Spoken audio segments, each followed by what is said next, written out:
Welcome to Monk's Temple. Find a comfortable place to settle in. Perhaps you're lying down, ready to rest, or sitting quietly, seeking a moment of calm. Wherever you are, let your body feel supported. Let your breath find its own gentle rhythm. We're going to spend some time together, walking through quiet truths about the heart, about peace, and about the profound strength found in returning to yourself. This isn't about adding more noise to your day. It's about learning the art of inner silence. So, let your eyes soften, or close them if you wish. And just listen. Let the words wash over you, not as commands, but as gentle invitations. There is an old maple tree that grows beside the temple where I spent many years. In the autumn, it is a blaze of crimson and gold. People come for miles to see it, to take pictures under its fiery canopy. And then, slowly, day by day, the leaves begin to let go. Not all at once. One by one. They drift down on the still, cool air, covering the ground in a rust-colored quilt. For a long time, I saw this only as loss. The beautiful show was over. The tree was becoming bare, exposed, empty. But my teacher would bring me to sit under those skeletal branches in deep winter. He'd say, "Look. Now you can see the sky." And he was right.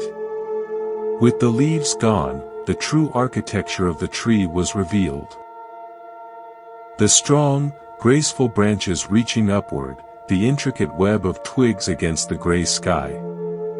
The tree wasn't dead. It was resting. It was making space. It was standing in a silent, potent kind of truth, waiting for a new cycle to begin. Buddhism teaches us about impermanence, anicca. Everything that arises will pass. Every leaf, every feeling, every season of our life. We often fear this letting go.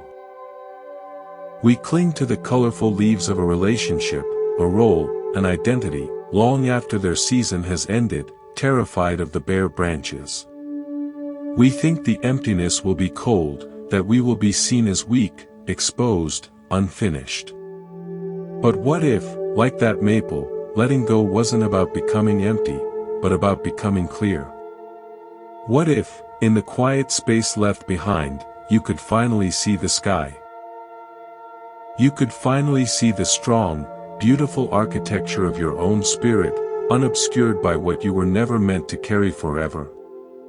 Loving yourself, in its deepest Buddhist sense, begins with this kind of courageous clarity. It is not about building a louder, brighter version of yourself for the world to admire. It is about having the gentle strength to let the leaves fall when it is time, to sit in the quiet winter of your soul without panic, and to trust, deeply trust, that your roots are solid, and the sky you can now see was always there, waiting for you to notice. If you're finding a sense of peace in these words, a moment of clarity in the noise, consider subscribing to Monk's Temple. It's a simple way to carry this quiet space with you, to have a gentle reminder to return to yourself whenever you need it. Your subscription supports this sanctuary of words. Now, let's continue our journey inward. I remember a man who came to the temple many years ago, a musician. His hands could make a violin weep with beauty. But he was tormented. He spoke of a collaborator, a fellow musician, with whom he had composed what he felt was his life's work. But their partnership had soured into rivalry, into harsh words and stolen credit. For years, he carried on a furious, silent symphony in his mind. He would replay their last argument, composing cutting retorts he never said, orchestrating scenarios where he was finally vindicated. He was so busy conducting this internal drama that his actual music had grown stiff, joyless. The violin case gathered dust. He believed peace would come only when the other man admitted his wrongs, when justice was served, when the world heard his side of the story. He was waiting for a finale that would never come. One afternoon, after he had spilled this story yet again, my teacher simply asked, "Who is holding the violin bow in your mind right now? Is it you, or is it him?" The man fell silent. He saw it. In his relentless mental rehearsal, he had handed the bow of his own peace of mind to the person who had hurt him. Every thought of that man was a note in a song of suffering that only he could hear. Buddhism teaches that clinging to unresolved stories, to the hunger for apologies and closure we may never receive, is a form of attachment that binds us to our own pain. We think we are holding others accountable, but we are only imprisoning ourselves in a cage of our own making. The man didn't need his collaborator to change. He needed to stop letting the man live, rent-free, in the concert hall of his mind. He began, slowly. Instead of picking up the mental bow to replay the old score, he would pick up his actual violin. He would play a single, clean note. Then another. Not a song for an audience, not a rebuttal to a ghost. Just a note. And then silence. And then another note. In the space between the notes, he found it. The quiet. The man who had wronged him had no power in that space. It was a space belonging only to the sound, the breath, the present moment. He never got his apology. He never got his dramatic finale. But he got something better. He got his music back. And more importantly, he got his silence back. The mental symphony faded, not with a bang, but with a gentle letting go of the need for its final chord. This is the wisdom of the Dharma. Your piece is not a composition that requires another person's part to be complete. It is a simple, single note you can choose to play in the sanctuary of your own heart, right now. We often speak of strength as a roar. A firm stance, a raised voice, a decisive slam of a door. We see the one who argues persuasively, who defends their territory, who fights back, as strong. And they may be. But Buddhism points us to a different, deeper kind of strength. A strength that is not a roar, but a deep, still lake. Imagine two ponds after a heavy rain. The first pond is shallow, rocky, and churned by a stream. The rain hits its surface and it becomes a chaos of splashes, ripples colliding, mud stirred up from the bottom. It reacts to every drop with frantic energy. The second pond is deep, spring-fed, with clear, still water. The same rain falls, but here, each drop creates a perfect, tiny circle that expands gracefully and then vanishes into the immense calm. The pond receives the rain, but is not disturbed by it. Its depth absorbs the impact without losing its clarity. So many of us live like the first pond. Every comment is a rock thrown into our waters. Every misunderstanding churns up old mud. Every expectation stirs a storm of reaction. We believe this reactivity is engagement, is passion, is strength. But it is exhausting. It keeps us perpetually turbid, never allowing the sediment to settle so we can see what lies beneath. The Buddha taught about the mind that is like water. When it is agitated, it becomes impossible to see your reflection clearly. When it is still, everything becomes clear. The strength of the deep pond is not passivity. It is profound capacity. It is the space to receive life's rains, the criticisms, the slights, the disappointments, without allowing them to distort your essential nature. You don't have to stop the rain. You can't. But you can cultivate depth. This depth is built through silence. Not the silence of suppression, but the silence of conscious non-engagement. When you feel the urge to splash back, to stir the mud in retaliation, you simply don't. You breathe. You feel the impulse, and you let it pass through you like a raindrop through a deep, clear pool. You return to your center. In that moment, you are not weak. You are incredibly powerful. You are choosing your state of being over your reaction. You are guarding your clarity. I knew a woman, a writer, whose sister would read her articles only to send back lengthy critiques, not about the work, but about her life choices hinted at in the prose.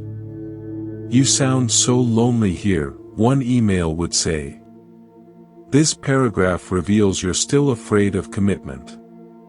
For years, the writer would engage. She'd write detailed defenses, explanations of her artistic process, her happiness. The email chain would grow, a tangled vine of misunderstanding. She was the shallow pond, churned by every drop of her sister's judgment. One day, after reading yet another critique, she felt the familiar heat rise, the sentences forming in her mind. But instead of typing, she walked to her window. She watched a bird sit on a branch, perfectly still, for a full 10 minutes. She breathed. The urge to explain, to justify, to fight for an understanding that was never coming, it softened. It didn't disappear, but it lost its sharp, compelling edge. She sat back down and wrote a single line in reply, "Thank you for reading." And then she closed her laptop. The silence that followed was not a victory in a battle. It was the end of the war. She had simply stopped supplying ammunition. She had moved to the depth of her own being, where her sister's opinions were like rain on a vast, calm lake. They landed, made their little circles, and vanished, leaving the water unchanged. Her strength was no longer in her eloquent defense, but in her unshakable calm. Buddhism calls this upekkha, equanimity. The balance of mind that cannot be tipped by the praise or blame of others. It is the deepest form of strength, and it is born from the courage to be silently, unalterably, yourself. There is a profound misconception that to care is to cling. That to love is to attach ourselves so completely to another that their moods become our weather, their choices dictate our peace. We think this entanglement is the proof of our depth of feeling. "I can't help it," we say. "I worry because I love them. I hurt because I care so much." Buddhism, with great compassion, asks us to look more closely at this. Is it love that is causing the suffering, or is it attachment? Imagine you are holding a beautiful, fragile bird in your hands. You love the bird. You admire its song, its delicate feathers, its spirit. If you love it with attachment, you will close your hands tightly, afraid it will fly away. In your fear of losing it, you may crush it. Or, you may hold it so confined that its spirit withers, its song falls silent. Your love, twisted by clinging, becomes a cage. If you love it with detachment, which is not indifference, but wise love, you will cup your hands gently, offering support, but leaving the space open to the sky. You will understand that the bird's nature is to fly. It may choose to stay for a while, resting in your palm. It may choose to leave. Your love is not a contract for its permanent presence. Your love is the safe harbor, the open space, the unconditional regard that says, "I cherish you, and I honor your freedom, even if your freedom leads you away from me." This love does not cause suffering when the bird flies. It feels a tender pang of loss, yes, but also a joy in its freedom. Your hands are empty, but your heart is not broken, it is expanded by the truth of the experience. The Buddha taught that suffering, dukkha, arises from craving and clinging. We cling to people, wanting them to be as we wish, to stay as they were, to fulfill our needs. When they inevitably change, or act from their own nature, we feel betrayed, hurt, abandoned. We say, after all I've done for them. But true love, in the Buddhist sense, does not keep a ledger. It does not do in order to receive. It simply gives, freely, without expectation of a return on its emotional investment. I think of a gardener I once met. He poured his heart into a rare orchid, a finicky, beautiful thing. He controlled the humidity, the light, the exact nutrients. He was devoted. But the orchid languished, its buds dropping before they bloomed. He was heartbroken, feeling his love was rejected. Finally, exasperated, he moved it to a shaded porch and focused on his hardy sunflowers and lavender. He watered it when he remembered, but without the intense scrutiny. Months later, he walked onto the porch to find the orchid in full, glorious bloom. It had needed his care, yes, but not his smothering anxiety. It had needed space to be itself, to find its rhythm outside the shadow of his desperate need for it to flourish. Our relationships are so often like this. We try to control the conditions, to force the bloom according to our schedule, our vision. We cling to the role of the indispensable caretaker. And in doing so, we often stifle the very life we cherish. Loving detachment is like moving the orchid to the porch. It is continuing to offer care, but releasing the frantic need for a specific outcome. It is loving the person while releasing your grip on who they should be for you. This is not cold. It is the only way love can breathe. It is the ultimate act of faith, in them, in life, and in your own capacity to be whole, regardless of whether they bloom in your vicinity or not. We live in a world that shouts. It shouts opinions, advertisements, demands, dramas. Our minds internalize this, becoming an echo chamber of shoulds, what-ifs, and remembered arguments. In the middle of this cacophony, we are told to find our voice.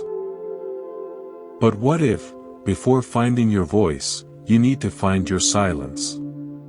Not the emptiness of avoidance, but the fertile, rich silence that exists beneath all the noise. This silence is not nothing. It is the canvas upon which the noise is painted. It is the awareness that hears the thoughts without being the thoughts. Buddhism places immense value on this inner quiet, samadhi, a collected, tranquil state of mind. It is in this silence that wisdom, prajna, arises. Not from more thinking, but from the clear seeing that becomes possible when the thinking settles. There was a renowned potter who visited our temple, famous for his intricate, beautifully glazed vases. He was plagued, however, by creative block. He would sit at his wheel, his mind abuzz with critics' voices, comparisons to other artists, the pressure of his next gallery show. His hands would become stiff, his forms predictable, forced. He decided to spend a week in meditation at the temple, mostly to appease a friend. For days, he sat in the hall, frustrated, his mind as busy as a marketplace. On the final morning, something shifted. Exhausted by his own mental chatter, he simply stopped trying to meditate, well. He just sat, listening to the pre-dawn silence. He heard a single drip of water from a roof tile into a pail. Plink. A long pause. Plink. The sound was so clear, so complete in itself. His mind, for a moment, became as still as the air between the drips. Later that day, he sat at a borrowed wheel with a lump of clay. He didn't think of vases or galleries. He just remembered the drip. The pause. The silence. His hands moved without instruction from that quiet place. What emerged was not a vase, but a simple, elegant bowl. It was the most honest piece he had ever made. He said it felt like the shape of that morning's silence. Your inner wisdom speaks in that language. The language of the space between thoughts. You cannot hear it while you are explaining yourself, defending your past, or anxiously scripting your future. You can only hear it when you stop speaking, even internally. This is why walking away from a circular argument, or ceasing to explain yourself to a closed heart, is not a retreat. It is an advance into the territory of your own wisdom. You are stepping out of the noisy marketplace of conflict and into the quiet temple of your own mind. In that temple, the answers you seek are not shouted. They are felt, they are known, they are revealed in the stillness. So how do we cultivate this? We start small. 1 minute of just sitting and listening to the sounds around you, without labeling them. 1 conscious breath before responding to a provoking text. 1 decision not to replay that hurtful comment for the 10th time. In these tiny moments of chosen silence, you are not doing nothing. You are doing the most important thing. You are remembering who you are beneath the noise. You are the awareness that hears the drip. You are the stillness between the sounds. Boundaries are often spoken of as walls, as fences, as lines drawn in the sand. They are seen as defensive structures, keeping others out. And they can be. But from the perspective of the Dharma, the most vital boundary is not one you enforce upon the world, but one you cultivate within yourself. It is the boundary between reaction and response, between being swept away and remaining grounded. It is less like a wall, and more like the banks of a river. A river without banks is a flood. It spills everywhere, destructive, formless, losing its power and direction. But with strong, defined banks, the river becomes a force. It can flow steadily, generate energy, nurture the land along its path, and move with purpose toward the sea. Your energy, your emotions, your attention. This is your life force, your personal river. The people and situations in your life are like the weather, the terrain. They can pour rain into your river, or try to divert it, or drop debris into your flow. Your inner boundary is the bank. It is what holds you together, what allows you to receive the rains of experience without losing your course. It lets the debris, the harsh words, the manipulations, the draining demands, float on by, without snagging your peace. It doesn't stop the rain from falling, you can't control that. But it prevents your essential self from flooding into chaos. For years, I struggled with this. I was a people pleaser, my riverbanks were made of sand, constantly eroding with every request, every disappointment I caused. I would say yes when I meant no, stay when I needed to leave, absorb criticism like a sponge. My river was always flooding, leaving me emotionally waterlogged and exhausted. I thought being good, being spiritual, meant having no banks at all, being endlessly accommodating. Buddhism corrected this. The Buddha himself, after his enlightenment, did not say yes to every person or demand. He walked away from debates that were rooted in hostility. He refused to answer metaphysical questions that did not lead to the end of suffering. He had impeccable inner boundaries, not from arrogance, but from profound clarity about his purpose, to teach the path to liberation. His banks were compassionately firm, allowing him to be a river of wisdom that could flow for decades without burning out. Building these banks is the work of self-love. It is saying, this behavior I will allow to pass through my space. And this behavior I will not allow to alter my course. It is not announced with grand declarations. It is enacted through quiet choices. It is leaving a gathering when the energy turns toxic, not with a speech, but with a polite smile. It is not answering the phone during your hour of peace. It is deleting a message that you know is meant to hook you back into drama, without reading it. Each of these acts is a strengthening of your riverbank. You are not being rude, you are being responsible for the clarity and quality of your own flow. A student of mine, a nurse, was perpetually drained. She gave everything to her patients, her colleagues, her family. She was the one everyone came to with their problems. She felt honored, but also invisible, like a background source of comfort that was taken for granted. Her river was pouring out in 100 tiny streams, watering everyone else's garden while her own spirit lay parched. She began, secretly at first, to build a bank. She started her day with 20 minutes of silent sitting, just for her.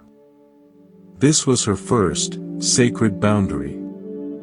She began to say, "Let me think about that," instead of an automatic yes. She stopped staying late to do paperwork that others neglected. At first, people were disappointed. Some called her less.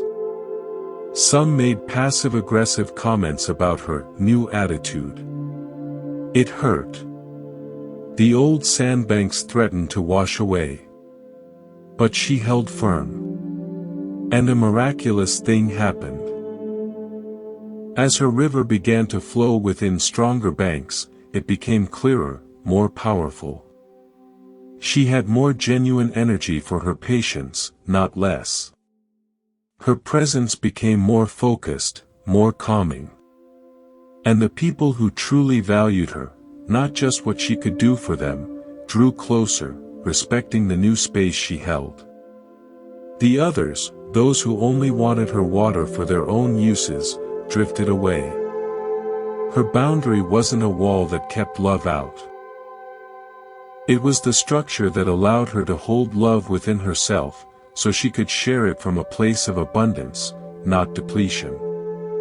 This is the subtle alchemy of self-love through boundaries.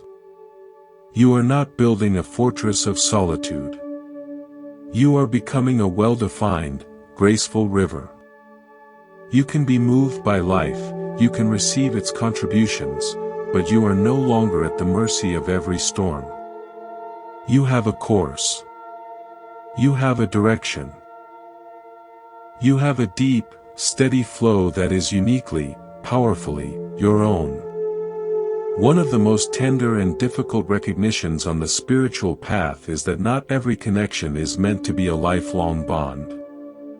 Buddhism's teaching on pratitya samutpada, dependent origination, shows us how all things arise and pass based on causes and conditions.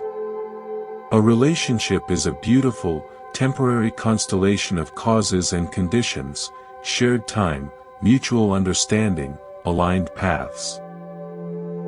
When those conditions change, the relationship naturally changes form. To cling to the old form when the conditions have dissolved is to invite suffering. We often see this as failure. We grew apart. We imbue it with a sense of lack, of something broken. But what if it was simply complete? A flower is not a failure when it finishes blooming. It has fulfilled its purpose. It graced the world with its beauty and fragrance, and then it returns to the earth, making way for new growth. Some relationships are like annual flowers. Brilliant, beautiful, and meant for a season. Others are like perennial herbs, coming back year after year in a different form. And a rare few are like ancient trees, weathering all seasons together. The pain comes not from the natural ending, but from our attachment to the label, forever. We want the annual to be a perennial. We try to prop up the wilted bloom, watering it long after its roots have gone, desperately trying to recreate the conditions of a spring that has passed.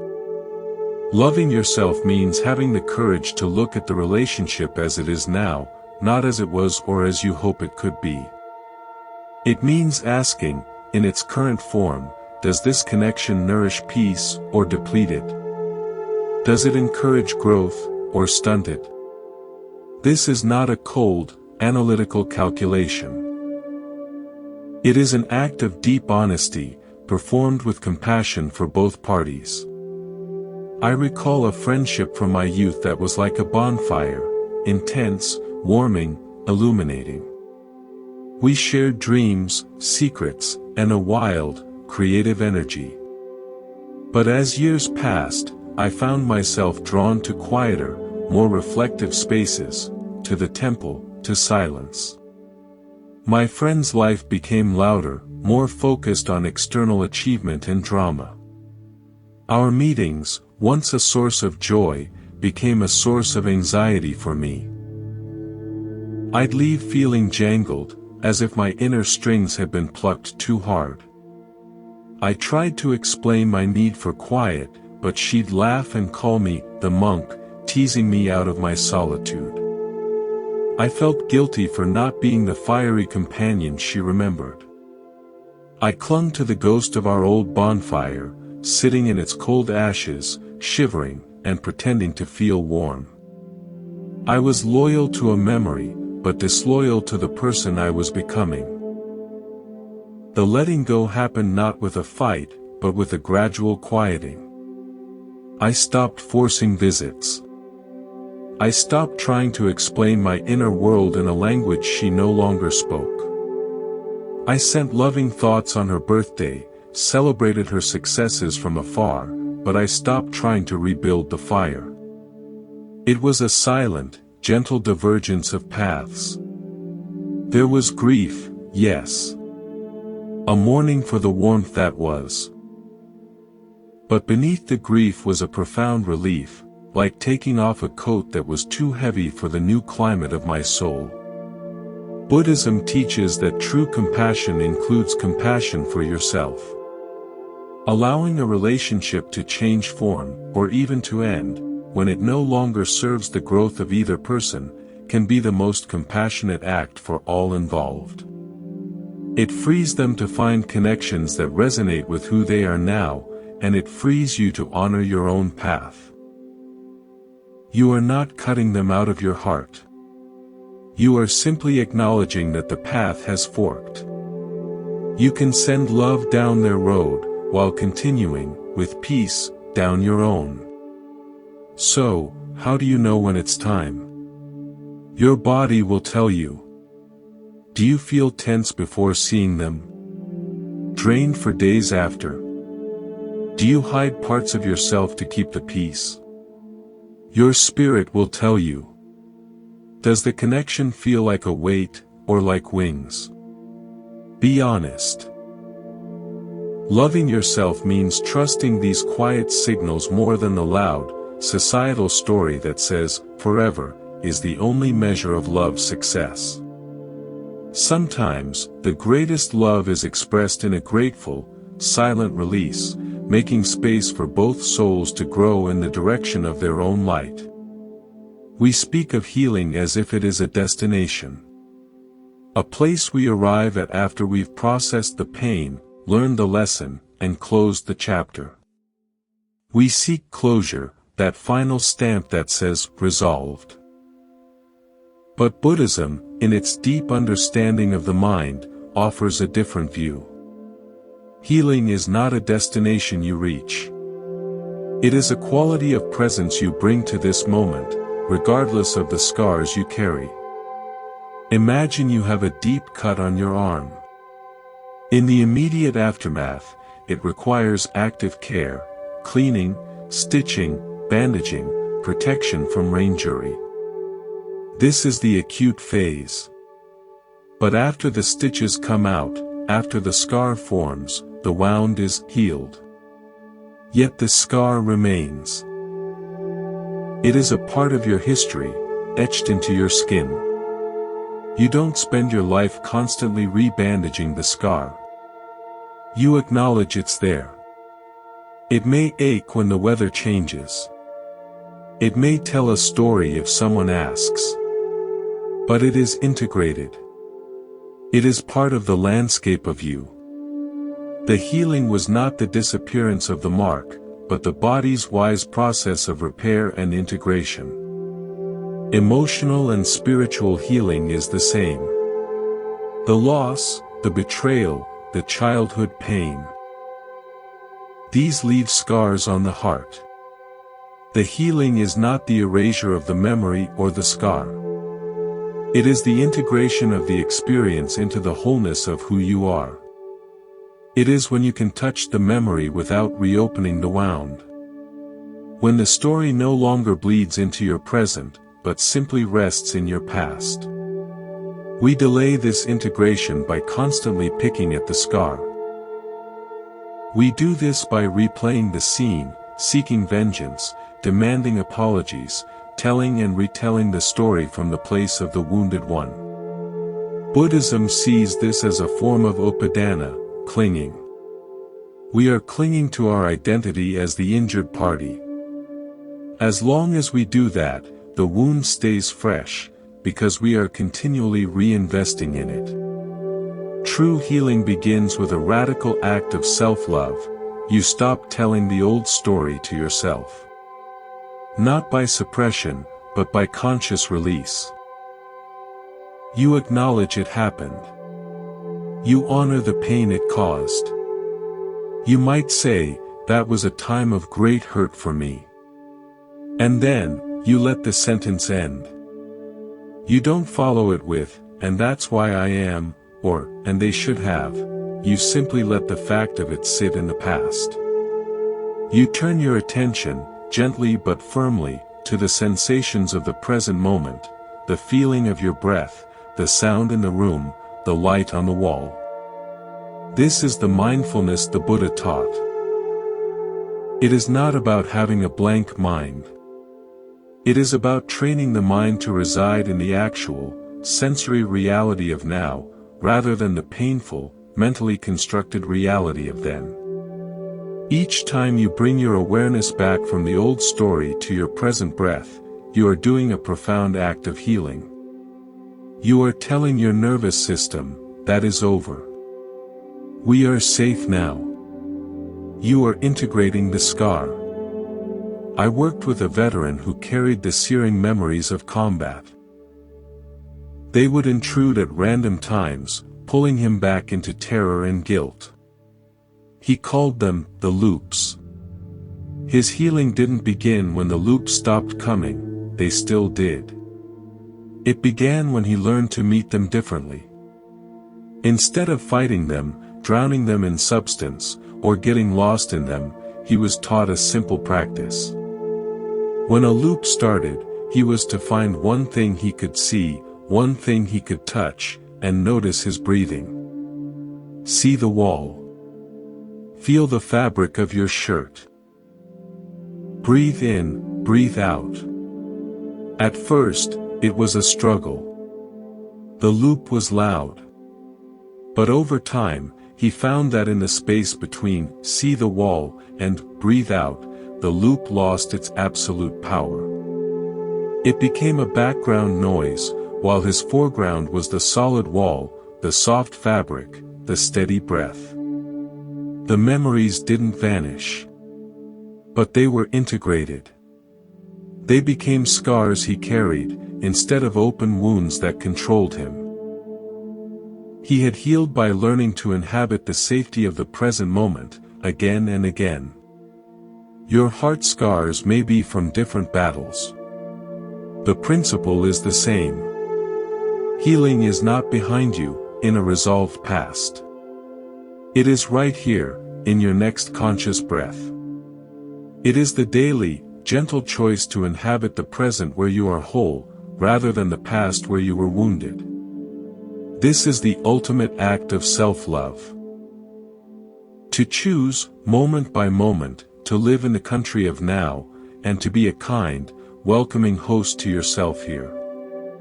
We are taught that growth is upward and outward. Bigger, better, louder, more. We set goals, achieve them, and set new ones. Our sense of self becomes tied to this trajectory of accumulation and improvement. Buddhism gently turns this on its head. The most profound growth, it suggests, is not an ascent, but a return. A coming home. It is not about adding layers to yourself, but about peeling away the layers that are not you, the conditioning, the fears, the borrowed identities, to reveal the essential, aware presence that was always there. Imagine you inherit an old, cluttered house. It's filled with furniture from previous owners, boxes of unknown contents, dusty knickknacks, old newspapers. You feel overwhelmed, stifled. You can't find a place to sit in peace. The modern solution might be to build an addition. To create new space to escape the clutter. But the wiser, more Buddhist solution, is to begin clearing out the existing rooms. Not all at once, but one corner, one box at a time. As you remove what you do not need, what does not serve, what is not truly yours, you discover the beautiful architecture of the original house. You find spaciousness where you thought there was only crowding. You find light streaming into corners long dark. The house didn't need to be bigger, it needed to be cleared. The peace was always possible within its existing walls. Your mind is that house. From childhood, it has been furnished with other people's beliefs, you should be, stocked with fears from past experiences, what if, and cluttered with societal demands, you must have. You feel restless, anxious, never enough, because you are constantly navigating this mental clutter, trying to find that you, in the middle of it all. Self-love, in this deeper sense, is the courageous, compassionate process of inner decluttering. This is the work of mindfulness and insight, vipassana. You sit quietly and watch the clutter come and go. Ah, there's the thought that I'm not successful enough. I see you. You are a thought, not a truth. There's the worry about what they think. I notice you. You are a passing mental weather.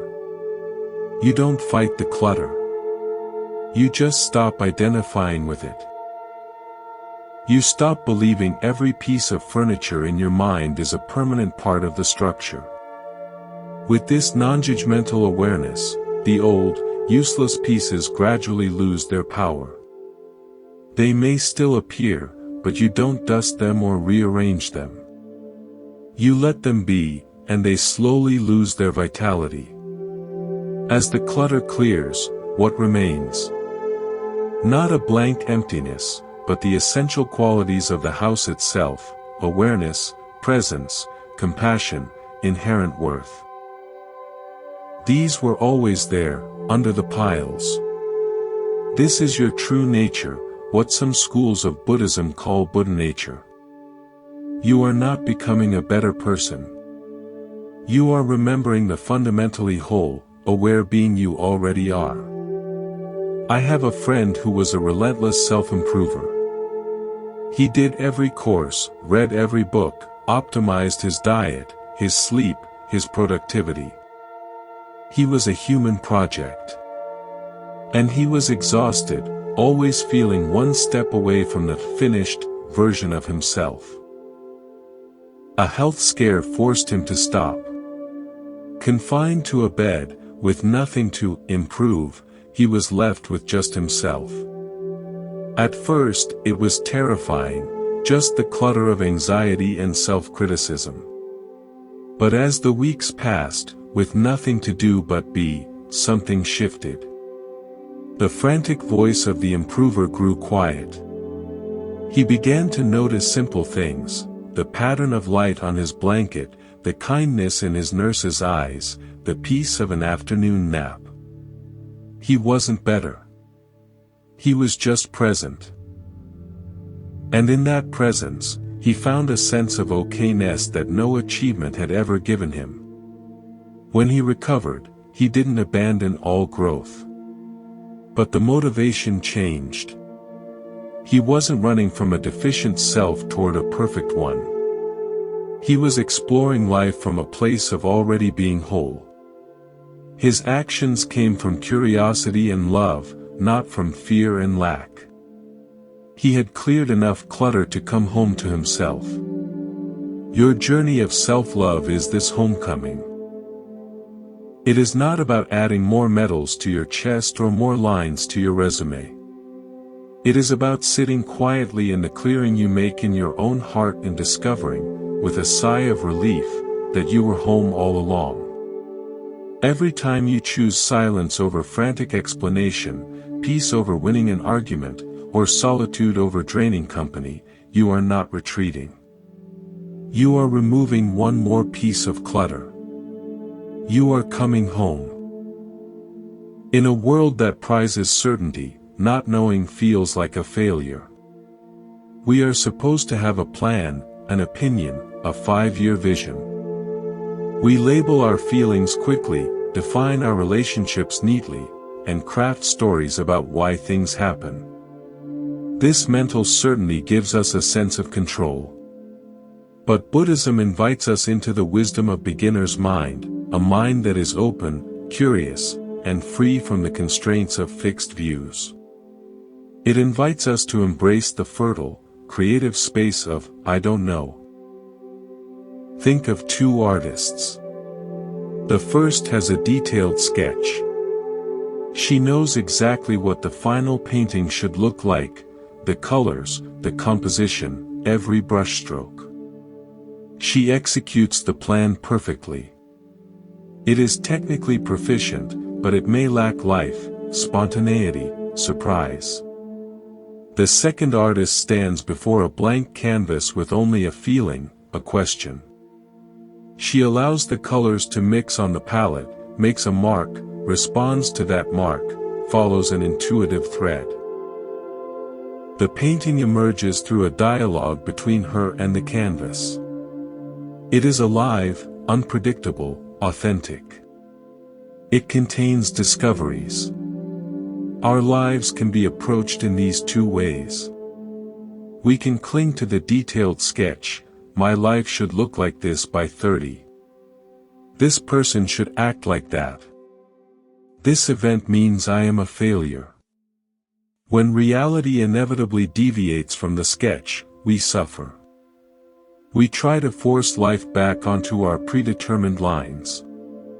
Or, we can approach life as the second artist. We can start with the basic palette of our values, kindness, honesty, growth, but then be willing to not know how it will all turn out. We make a choice, see what emerges, and respond from a place of present moment awareness.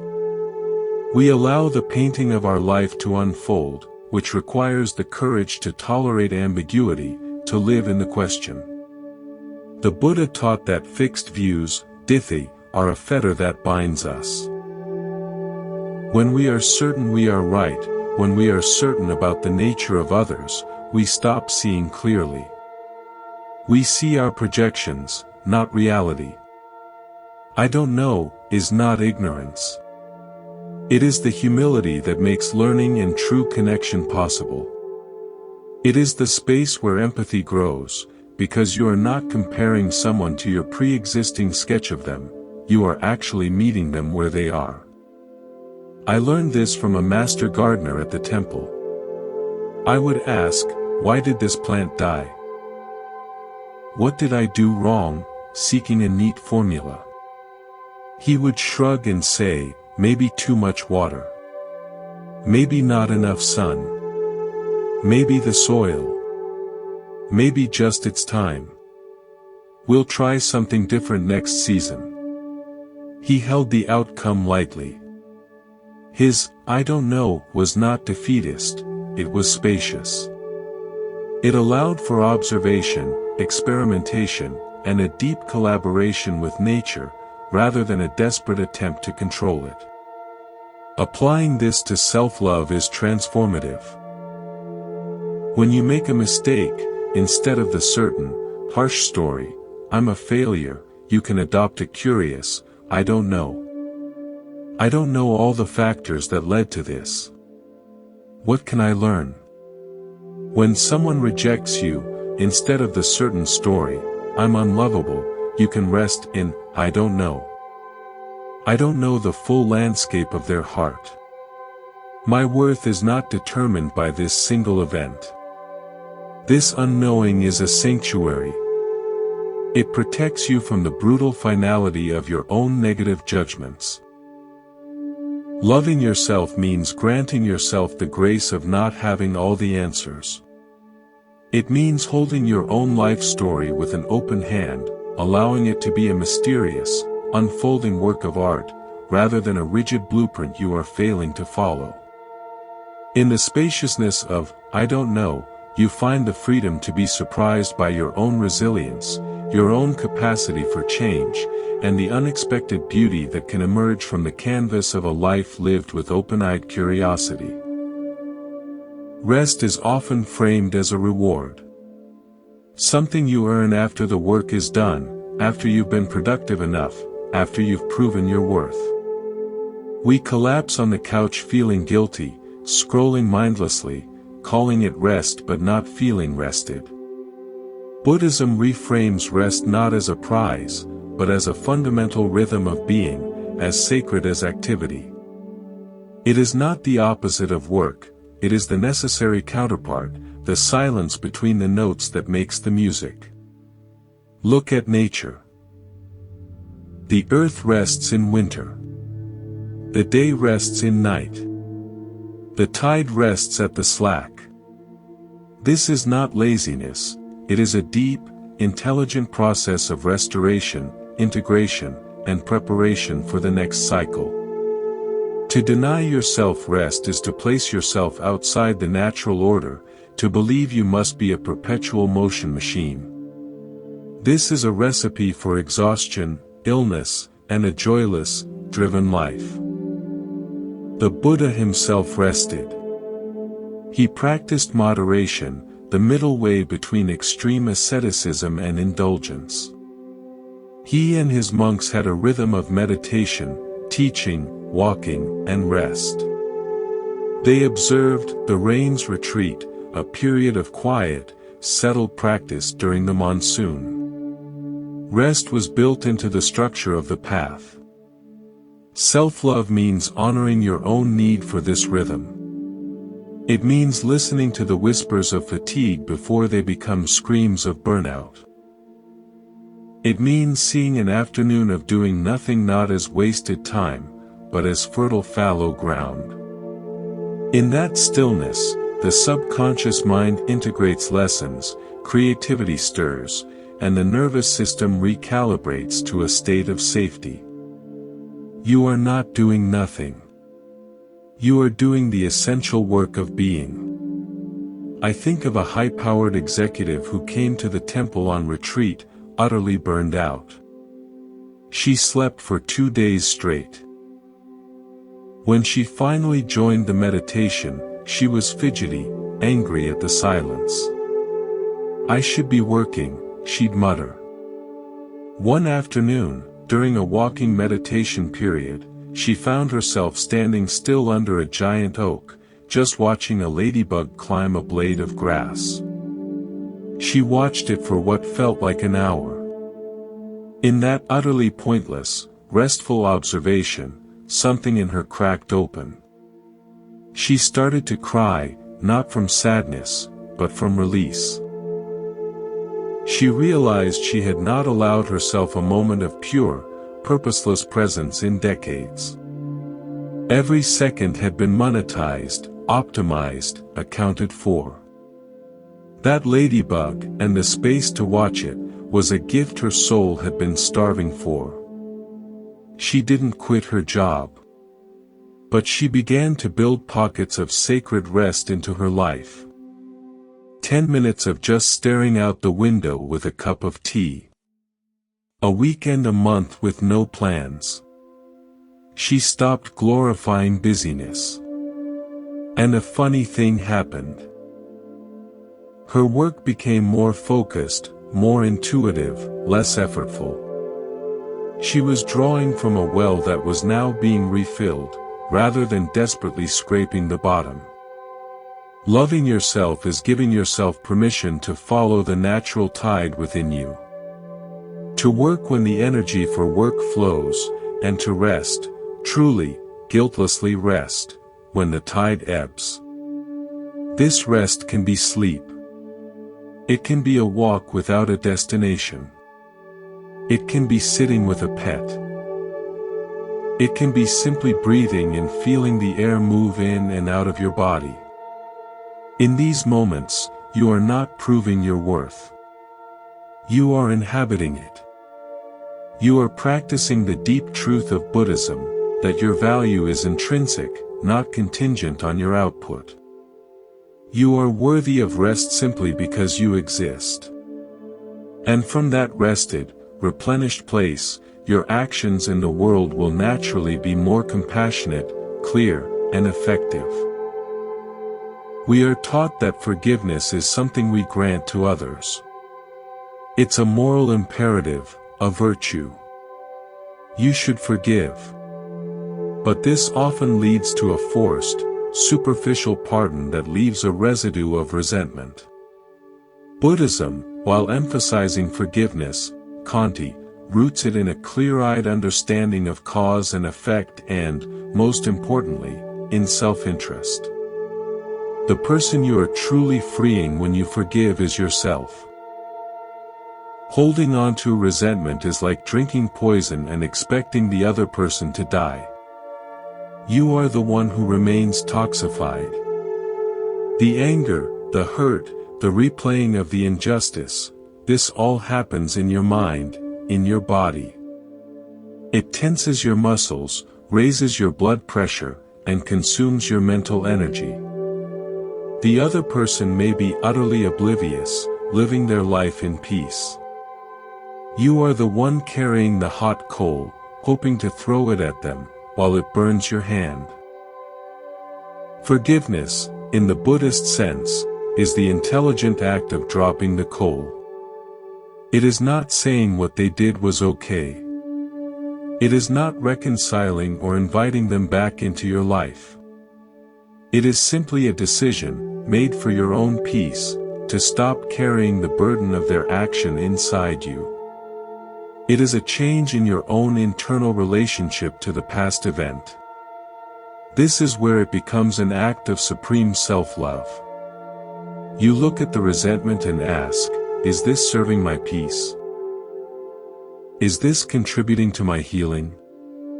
When the answer is no, and it always is, you begin the process of letting it go. This process is not a one-time event. It is a daily, sometimes moment-to-moment, practice of releasing the mental grip on the story of what they did to me. How do you do this? You use the tools of mindfulness. When the angry thought arises, you notice it. Ah, resentment is here. You feel the physical sensation of it, the tight chest, the clenched jaw. You breathe into those sensations with kindness, as if soothing a pained part of yourself. You might say inwardly, this is a moment of suffering. It is understandable. I release this now, for my own peace. You don't follow the thought down its well-worn path. You acknowledge it, and you return your attention to your breath, to the present moment where the offense is not actually happening. Over time, this practice softens the charge. The memory may still come, but it feels more like an old newspaper headline than a breaking news alert. It has lost its power to hijack your nervous system. This is forgiveness. It is an internal disarming. I knew two brothers who had a bitter falling out over a family business. They didn't speak for 15 years. Each was convinced of his own righteousness and the other's villainy. One brother, after a serious illness, began to reflect on his life. The anger felt like a stone in his gut. He realized he didn't want to die with that stone inside him. He didn't call his brother to rehash the past. Instead, he wrote a letter, not an explanation or an accusation, but a simple statement of release. I have held anger toward you for many years. I am letting it go now, for my own peace. I wish you well. He didn't send it. He burned it in a ritual of release. The act was for him. He was dropping the coal. He didn't know if his brother ever changed. It didn't matter. He had changed. The stone was gone. That is self-love in action, choosing your peace over the continuation of a painful story. When you forgive from this place, you are not being a doormat. You are being a warrior for your own inner peace. You are reclaiming the territory of your own mind from an occupying force of bitterness. Buddhism teaches that forgiveness is a strength, a protection for the mind. It allows you to move through the world lighter, freer, and less burdened by the past.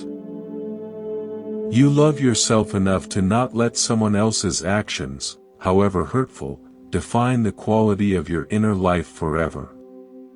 One of the most subtle traps on the path of self-improvement and even spirituality is the trap of spiritual materialism. It's the tendency to collect spiritual experiences, insights, and identities as new badges of worth. I meditated for an hour today. I'm so non-attached. I've reached a new level of awareness. While the pursuits themselves may be noble, the underlying motive can still be the old one, to build a better, more impressive, more enlightened me. This, the Dharma would say, is just another layer of the ego, cleverly disguised in robes. True self-love, from a Buddhist perspective, eventually asks you to let go of the spiritual you as well. It asks you to release the need to be seen as wise, peaceful, or evolved. It invites you to be ordinary. Profoundly, beautifully ordinary. To sit without the label, mediator, just sitting. To walk without the thought, I am mindful, just walking. To help someone without the silent tag, I am being compassionate, just helping. There's a famous Zen story of a university professor who visits a master to learn about Zen. The master serves tea. He pours the professor's cup full, and then keeps pouring. The tea overflows. Stop, cries the professor. The cup is full. The master says, like this cup, you are full of your own opinions, knowledge, and speculations. How can I show you Zen unless you first empty your cup? Your spiritual cup can become just as full. Full of concepts about non-attachment, about love, about peace. To truly experience these states, the cup must sometimes be emptied. This means letting go of the self-congratulation that can come with doing it right. It means embracing moments when you are decidedly unspiritual. When you get irritated in traffic, when you crave something trivial, when you feel petty. These moments are not failures. They are opportunities to practice self-love without the fancy packaging, to meet your humanness with a gentle smile, not with a new goal for improvement. I've seen students who, after a profound retreat, would walk around with a serene, otherworldly smile, speaking in hushed tones. They were holding on to the experience, making it an identity. Inevitably, life would test them, a flat tire, a rude comment, a personal loss. The serene mask would crack, and they'd often collapse into deeper self-judgment. I've lost it. I'm not spiritual after all.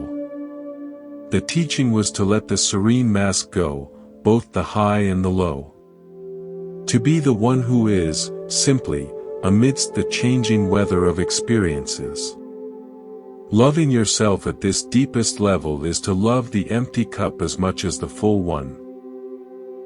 It is to find contentment not in being a person who has it all figured out, but in being a curious, feeling, sometimes confused, always learning human being. It is to rest in the simple fact of awareness itself, prior to any story about what kind of aware being you are.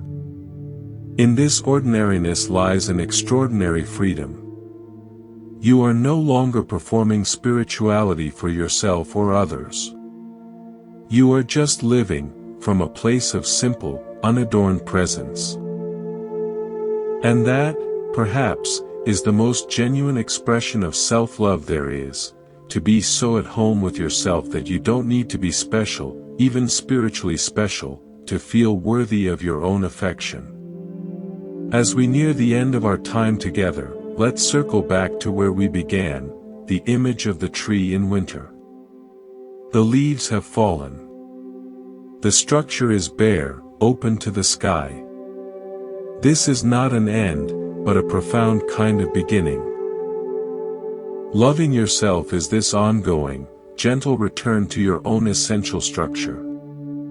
It's not a loud transformation announced to the world. It's the quiet, daily choice to let fall what needs to fall, the need to be understood by everyone, the compulsion to fix what isn't yours, the hunger for validation, the clinging to past versions of people and yourself. Each time you let one of these leaves go, you create more space. Space to breathe. Space to see. Space to just be. This path of silent returning is the strongest one you will ever walk. It requires no audience, no applause, no external confirmation.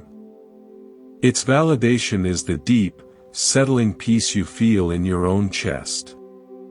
Its proof is the growing clarity with which you see your own worth, not as something to be earned, but as something to be remembered. You will forget. Life, with its rains and winds, will sometimes make you feel like that shallow, churned pond again. Old leaves will seem to regrow. This is not failure. This is the human journey. The practice, the heart of self-love, is simply to notice when you have wandered, and with immense kindness, guide yourself back. Back to your breath. Back to this moment. Back to the silent, spacious awareness that you are. So, as you move from this space of listening back into the world of doing, carry this simple knowing with you. You are the tree, strong and rooted. You are the deep pond, clear and calm. You are the artist holding the canvas of your life with an open, curious mind. You are the one who gets to choose, in every moment, whether to clutch or to release, to react or to respond, to speak or to rest in healing silence. When you need to, walk away in silence. Not as an act of anger, but as an act of profound self-respect. Let your absence be the boundary. Let your peace be the priority. This is not coldness. It is the wisdom of a heart that has learned to love itself enough to protect its own light. Thank you for spending this time at Monk's Temple, for listening, for turning inward. Go gently. Be kind to yourself. You are, and always have been, enough.